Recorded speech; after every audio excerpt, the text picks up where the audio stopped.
So it's my pleasure to welcome all of you and to welcome Dr. Shailaja Paik. It's a paper on a very, very interesting theme, intimate politics, caste, sexuality and discrimination in popular culture in Western India. I really want to thank you all for coming here today. So I am going to present my second book project today, which is about intimate politics. I'm looking at caste, discrimination, and sexuality in popular culture in modern Maharashtra. Over the past 3 decades, there has been an increasing academic and non-academic interest in the field of popular culture and cultural studies. However, in the Indian context, there is little study about the popular practices of caste-based cultural forms and sexual and social labor performed by Dalit women and men. Most significantly, scholars have yet to investigate Dalit and low-caste art, aesthetics, and culture as they contrast as well as collude with other classical art forms. Some bourgeois forms of art, literature, and entertainment have historically marginalized Dalit cultural forms. Further, since the early 20th century, although Dalit radicals celebrated the Jalsa, that is the folk drama, they also sought to restrict the immoral lives of Muralis, that is women wedded to god Khandoba. And Tamasgirs, these are the folk theatre performers in Maharashtra, also represented these women as being backward. Yet, Tamasha has been sanitized for middle-class consumption in post-colonial Maharashtra. By drawing upon archival sources, biographies, and oral interviews with Tamasha and Lavani artists, I uncover the popular cultural practices which I argue are sites on which lower castes have waged their social, cultural, and political struggles against dominant castes and the state. Yet, these struggles are also very intimately linked to Dalit Tamasgirs' struggles for survival. So I explore the migratory lifestyles of Tamasgirs, their thirst for education, caste, and gender oppression, as well as their agency and activism. From the early decades of the 20th century, Dalit radicals deployed public culture of Tamasha and Jalsa in the construction of the Dalit public sphere. Dalit leaders like Kisan Fagoji Bansode, Baba Valankar, and Shivram Janva Kamble amply recognized the culture and power of speaking aloud for communicating with an audience that was by far illiterate. By adopting the popular medium of Jalsa and Tamasha, troops toured remote villages and modern cities and engaged in singing and music to bring about a social change. In this particular historical conjuncture, along with the Dalit critique of caste, also emerged the critique of gender. As a result, Dalit male reformers also sought to abolish stigmatizing practices such as the ritual dedication and sexual servitude of Muralis who came from Dalit castes. Shivram Janva Kamble petitioned to the colonial government to abolish the practices of dedicating unmarried girls to temples. Muralis were actually young girls from Mahar Mang or so-called nomadic tribes who were married to god Khandoba or Khanderao at the temple in Jejuri in order to fulfill a vow.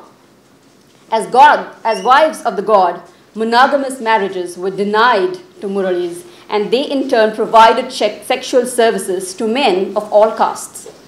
Clearly, the colonial state's discourse of prostitution easily glossed over the regionally distinctive practices such as Murali dedication, and these women from Dalit and nomadic communities who were always associated with the performance of the Tamasha and the erotic Lavani, always already embodied a deviant sexuality, which was to be strictly disciplined. By the 20th century, women were more closely associated with the Tamasha performance, now depicted as lewd and raunchy popular cultural form. The legendary Paurabai was dedicated as a Murali, though her exquisite beauty and performative skills brought her to the attention of the famous Brahmin Tamasgir Pathe Bapurao, born Sridhar Kulkarni. Though Paulabai joined Pathe's troop and became his companion, her career was also marked by the reduced significance of a popular culture to an emergent Dalit politics and the growing presence of a reformist critique of Dalit female sexuality.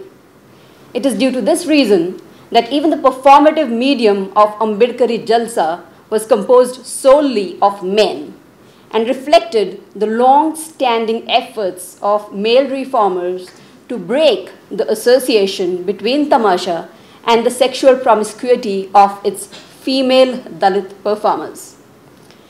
It is in this historical context, when male reformers attempted to abolish stigmatizing practices, especially the ritual dedication and sexual servitude, that Shivubai, a Murali, responded to a letter written by a Mahar Pants. The Pants castigated Muralis as social evils whose sexual promiscuity was ruining Dalit men and their families. Shivubai instead challenged men who she asserted were forcing Muralis to do the job. She also noted that many women converted to Islam and Christianity in order to avoid prostituting themselves. Thus, Shivubai held the men of her community responsible for perpetuating the practice and called for a campaign against fathers who dedicated daughters, something ignored by male performers. Most significantly, the issue of Murali dedication shifted power within the Dalit community. The degradation of Dalit women became a powerful issue around which Dalits mobilized to demand gendered respectability through the abolition of customary practice. Muralis and their families were blamed for perpetuating a practice that stigmatized the entire community. Debates over ritual dedication, which came to be cast as prostitution in the colonial context, became crucial to the reconstitution of Dalit masculinity. Increasingly, Dalit reformers suggested criminalizing the practice, and 2 men were prosecuted for dedicating their daughter and sister in the year 1909. Thus, marriage and sexual monogamy became the route to gendered respectability, and fears of female sexuality not bound to the monogamous strictures of marriage were amplified through the figure of the Murali or the prostitute. 15 years after the Murali issue died down, Dr. B.R. Ambedkar associated the degraded status of women to be closely tied to the emasculation of Dalit men. Hence, he asked Dalit women, and I quote, "Why Brahmin and upper caste men enjoyed an exalted status as mothers when Dalit women's children were subjected to a humiliation and denied basic recognition?" End quote. He continued, and I quote, "You have given birth to us men, and when we are treated worse than animals, it hurts you." End quote. Thus, he linked women's degradation, Dalit masculinity, and these were simultaneously positioned as wounded and vulnerable. Importantly, however, the onus was on Dalit women to reform themselves and play a central role in modernizing the Dalit community as a whole. These efforts were essential to Dalit self-fashioning. In this manner, the politics of caste, gender, and moral reforms complicated modes of political participation and of subject formation in a colonial context. Let me now turn to Dalit women's, the oral histories that I have conducted to document Dalit women's exploitation through their bodies as well as their sexual labor. And I'm just trying to also trace the continuities and the changes that I see in the colonial and the post-colonial period. The Tamasha of Life. Tamasha dances in contemporary Maharashtra.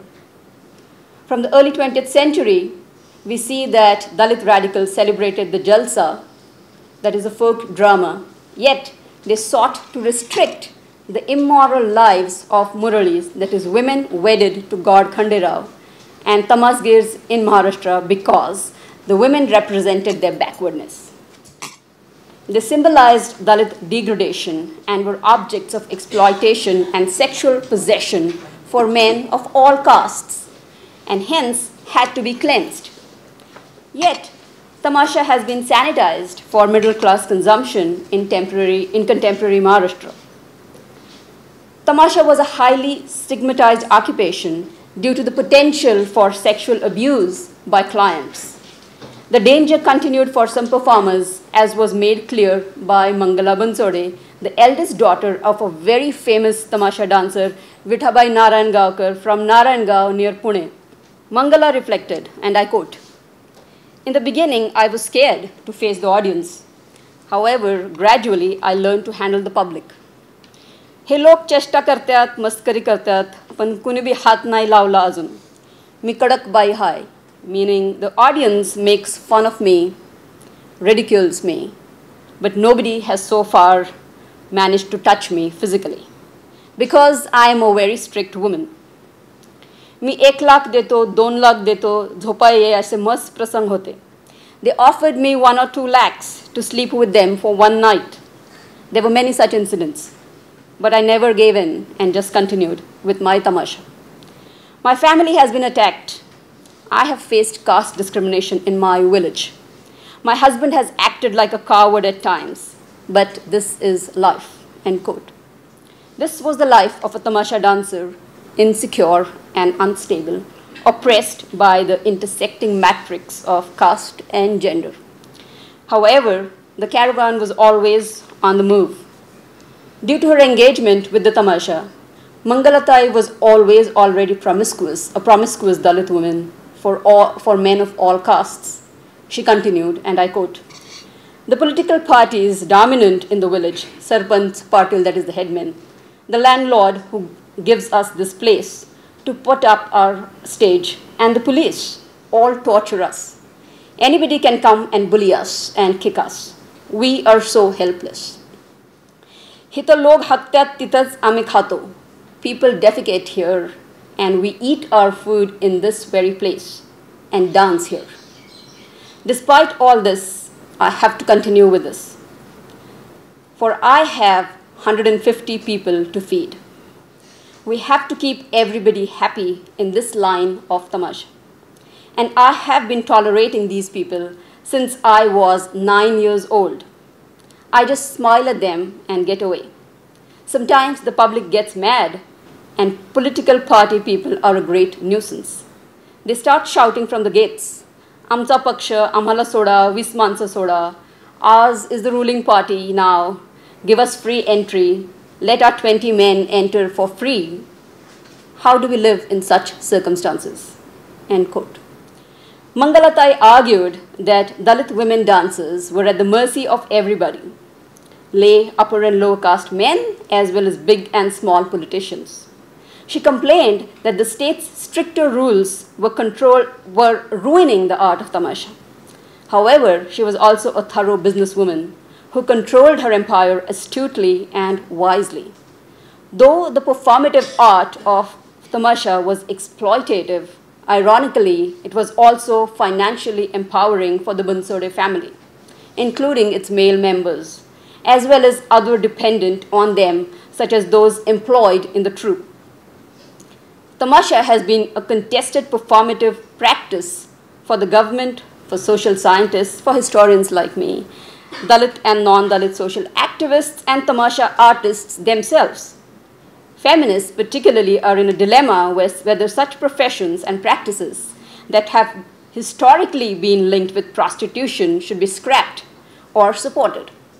Some argue that the work of prostitutes, bar girls, dancers, and the like should be respected as professional sex workers.